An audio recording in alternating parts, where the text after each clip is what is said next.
Hola amigos de 5 días, buenas noches. Señores, hoy viernes, ya iniciando el fin de semana. Bueno, volvemos con el tema de Venezuela porque hay muchos puntos que todavía están un poco, yo diría que nebulosos.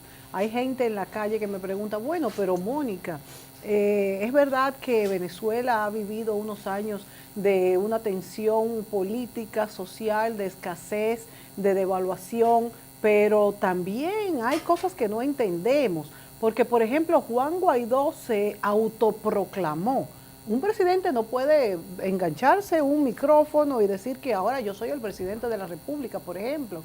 Entonces hay puntos que hay dudas sobre cómo se ha realizado este proceso y si realmente es legal, si es constitucional. Venezuela pues tiene una constitución incluso hecha de nuevo por Hugo Chávez en el 2000 creo que fue, y tenemos aquí a Carlos Esper, venezolano, economista, y aquí parte de nuestro equipo los jueves en WhatsApp Finanzas, pero dada la situación imperante en Venezuela, hemos querido hoy viernes hacer otro programa explicando algunos hechos que son cuestionables en Venezuela hasta el momento. Carlos, buenas noches y bienvenido. Ay, buenas noches, Mónica. Muchas gracias, como siempre, por estar en tu programa. Bueno, Carlos, a mí me parece muy interesante que analicemos, bueno, primero, son 3 puntos básicamente, yo quisiera analizar. Primero, ¿por qué y si realmente se autoproclamó Juan Guaidó? Primer punto. Segundo punto, ¿fueron fraudulentas las elecciones en las que salió como presidente elegido democráticamente Nicolás Maduro?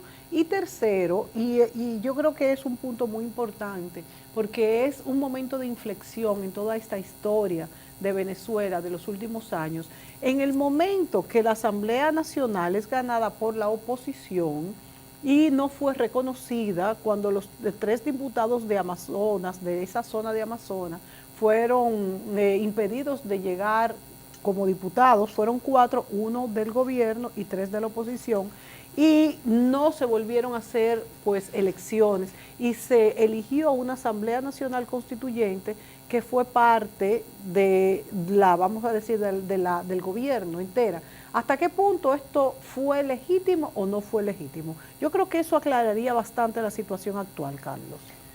Bueno, has tocado 3 temas bien importantes de aclarar. Lo primero, si Guaidó se autojuramentó o autoproclamó. Lamentablemente, incluso cadenas importantes noticiosas se han prestado a este calificativo que es totalmente inexacto. Y es inexacto porque Guaidó es presidente interino de Venezuela de forma absolutamente constitucional. Él está amparado en el artículo 233 de la Constitución Nacional. Y voy a explicar rápidamente por qué va el asunto o cómo llegamos allí. Juan Guaidó fue escogido por la Asamblea Nacional, presidente de la Asamblea Nacional Legítima de Venezuela. Si no me equivoco, fue el 6 de enero. El 6 de enero de este año.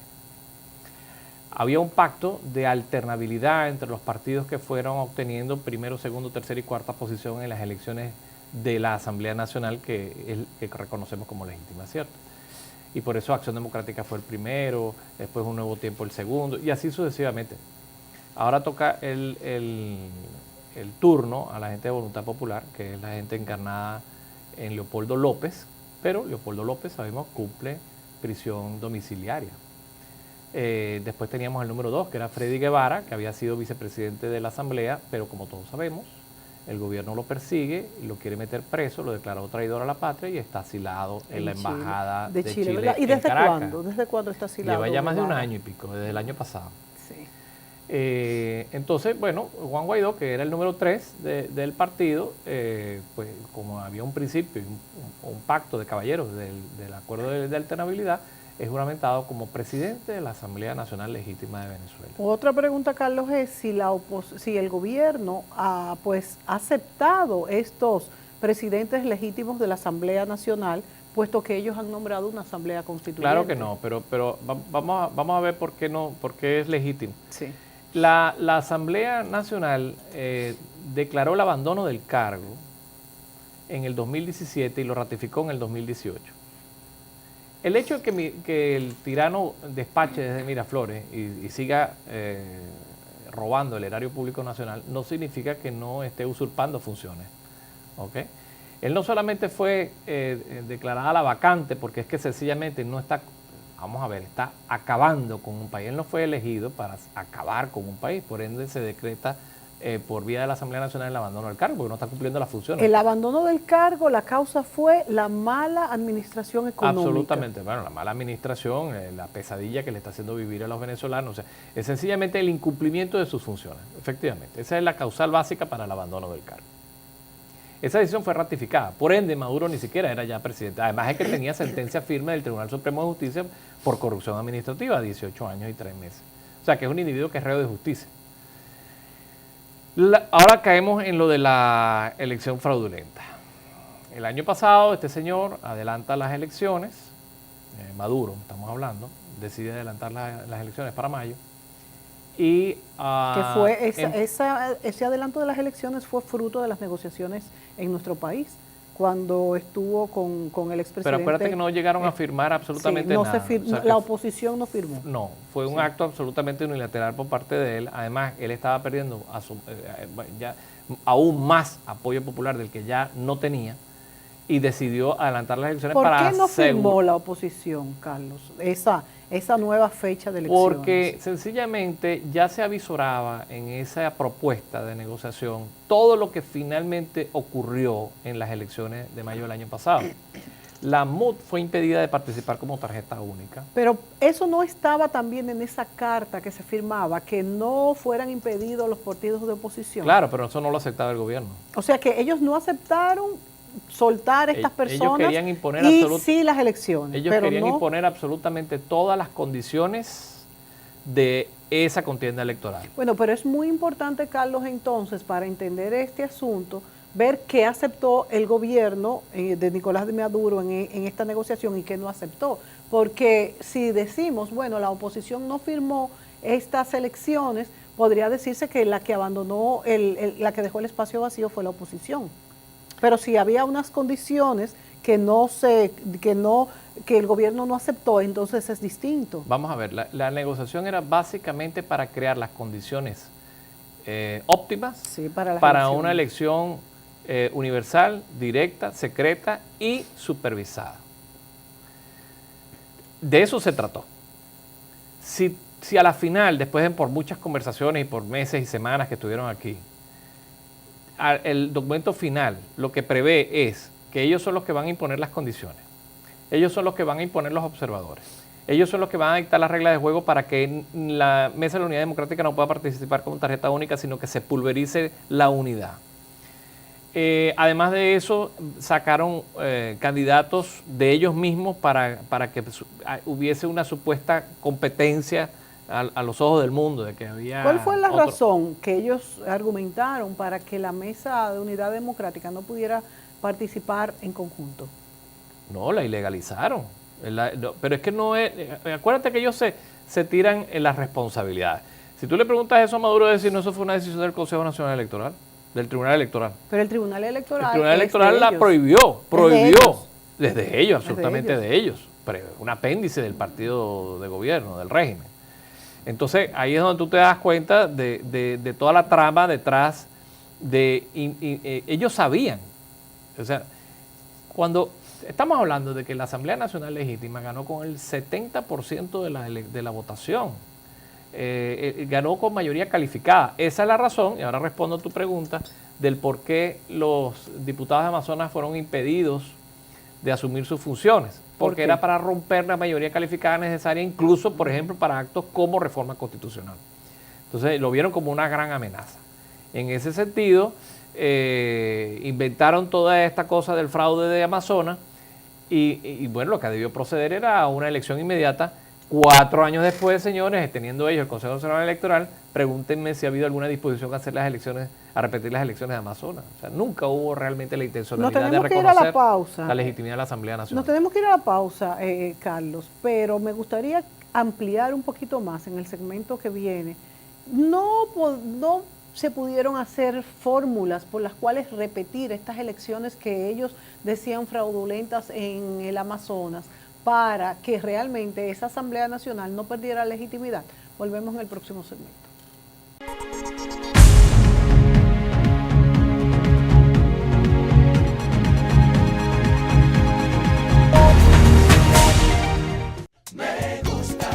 Cuando amanece, cuánto me gustas. Rayas tu mar, tu cielo, me gusta. Todo en ti me gusta. Dominicana, me gusta como eres. Me gusta tu belleza y todo lo que tiene. Dominicana, me gusta como eres y toda su belleza. Que abre los brazos de República Dominicana lo tiene todo. Me gusta cuando amanece, cuánto me gustas. Rayas tu mar, tu cielo, me gusta. Todo en ti me gusta.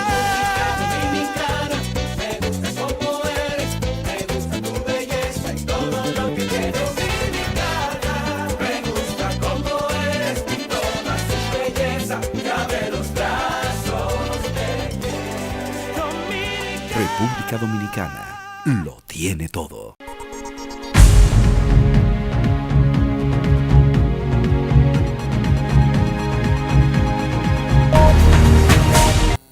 Bueno, me gusta explicar esto desglosado porque la situación en Venezuela estos últimos años ha sido, yo diría que bien complicada políticamente y ni hablar de la parte social y económica. Carlos, la pregunta que dejé en el aire, ¿no se pudo haber hecho un arreglo, la misma oposición forzara que sí se realizaran estas elecciones en la región del Amazonas, donde se imposibilitaron estos 4 congresistas para que la Asamblea Nacional no perdiera su legitimidad? La oposición hizo absolutamente todo para lograr que esas elecciones pudieran volver a darse. Pero obviamente el régimen no va a querer volver a repetir algo cuyo resultado ya conoce, porque estamos hablando de uno del gobierno y 3 de la oposición. O sea, estamos hablando de un 75% de rechazo. Eso lo conoce ya el régimen. ¿Y cuál fue la supuestamente irregularidad que tuvo esta elección? Esos diputados, los de la oposición, el del gobierno, el del régimen le habrán dado alguna embajada o algo, rápidamente lo sacaron del esquema, alguna posición en el Ejecutivo. Pero los 3 diputados por Amazonas, esos 3 diputados se les pidió que se desincorporasen. Se desincorporaron. Y durante ese tiempo no hubo ningún afán por repetir las elecciones y regularizar la situación, porque obviamente es un Estado que no está representado dentro de la Asamblea Nacional. Estamos hablando de un Estado que tiene derecho a estar representado, pero no hubo ningún afán.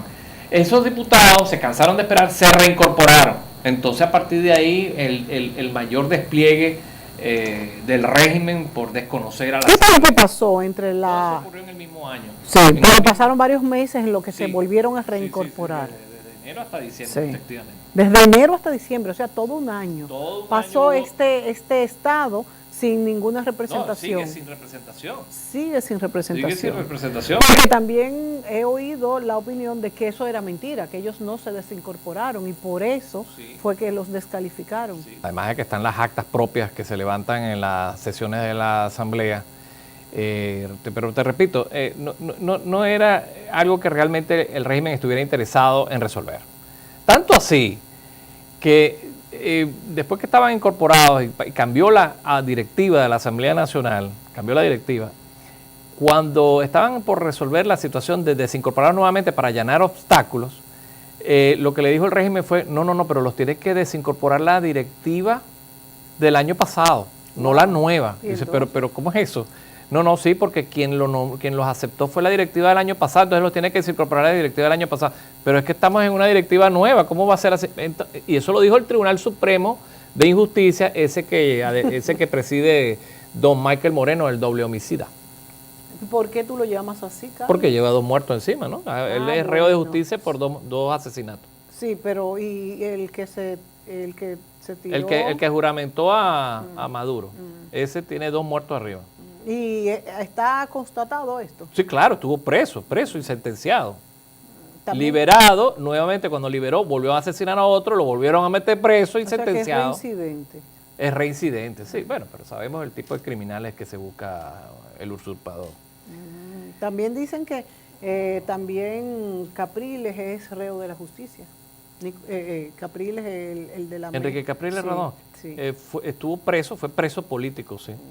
Él fue ¿Cuáles preso son los político. cargos del que se le acusan, de los que se le acusan? Incitación a delinquir o... bueno, ellos siempre Agitador de masa. Agitador de masa, sí. Ellos siempre te van a buscar algún tipo de cargo para poder... Bueno, ahora el que está más de moda es traidor a la patria. Por cualquier cosa tú eres un traidor a la patria, hasta por mandar un selfie. Bueno, sí, porque también está ahora este nuevo delito que es incitar al odio. Eso es... bueno, volvemos entonces ahora a la Asamblea Nacional Constituyente. Esta gente, para crear un órgano legislativo paralelo a la Asamblea Nacional Legítima, se inventa lo saca de una figura constitucional que es la creación, la elección de una Asamblea Nacional Constituyente. Pero ¿Cómo se llega a esta las Asamblea atribuciones de una Nacional Asamblea Nacional Constituyente? Constituyente son la redacción de una nueva constitución, punto pelota. No el de legislar, porque para eso hay una Asamblea Nacional. Pasa que ellos han trucado absolutamente todo lo que haya que trucar para cambiar. Entonces explícame en estos 2 forjarla, minutos su que nos verdad. quedan, Carlos, cómo la Asamblea Nacional Constituyente llega a esta función en el Congreso y se pasa hasta ahora, supuestamente con legalidad. No, esa asamblea es absolutamente espuria y no participó ningún partido de oposición. Esto fue como una asamblea nacional, una elección en el partido, como que si el PLD hiciera una elección, escoge todos los miembros del PLD y de ahí sale una asamblea paralela a la asamblea o al parlamento que ustedes tienen aquí. Ahí no hay nadie de la oposición, Por eso todos es que yo son del digo PSUV. que ese es el punto de inflexión que le quita legalidad al régimen de Maduro. Sí, claro, una de las tropelías. Pero lo que definitivamente deslegitima a Maduro como jefe del Estado o jefe del Ejecutivo es su juramentación ante el Tribunal Supremo Ilegítimo de Justicia el 10 de enero.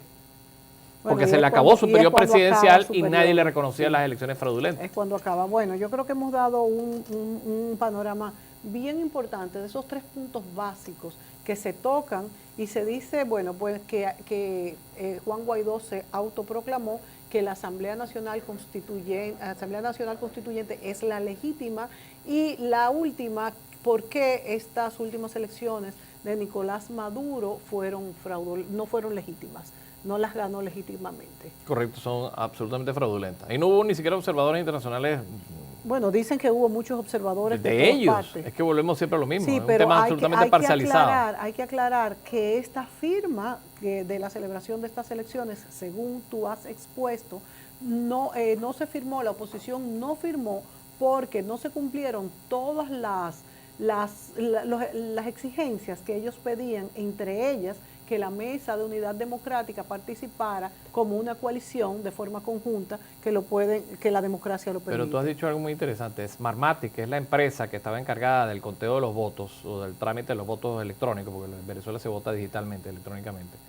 Cuando el presidente, el dueño de la empresa, huyó a Londres y desde Londres dijo, en al menos 1 millón de votos inflaron los resultados de la elección fraudulenta de Maduro. O sea, también otro imagínense, comentario que he oído, Carlos, es que este señor de Smartmatic fue presionado porque otros países le dijeron que no le iban a dar más contratos para que usaran sus tecnologías. No, pero y por eso fue que lo hizo. qué bueno que lo dice, porque esa es la versión chavista. Los países donde ellos están tratando de operar, lo que le dijeron fue, para que tú mantengas credibilidad como empresa, tú tienes que denunciar exactamente lo que ocurrió allí. Tú no te puedes hacer parte de ese fraude. Entonces él dijo, sí, efectivamente, ahí hubo fraude electoral. Bueno, señores, hemos querido traerle este análisis para que usted mismo saque sus conclusiones y no se lleve de lo que decimos ni aquí ni allí. Usted mismo vaya armando el rompecabezas y saque sus conclusiones y nos puede escribir a nuestro site de YouTube, así como también puede ver nuestros programas, todos nuestros programas, poniendo Mónica Gutiérrez Fiallo TV, que es nuestro canal de YouTube, y ahí pues hacernos cualquier comentario. Muchas gracias y feliz fin de semana.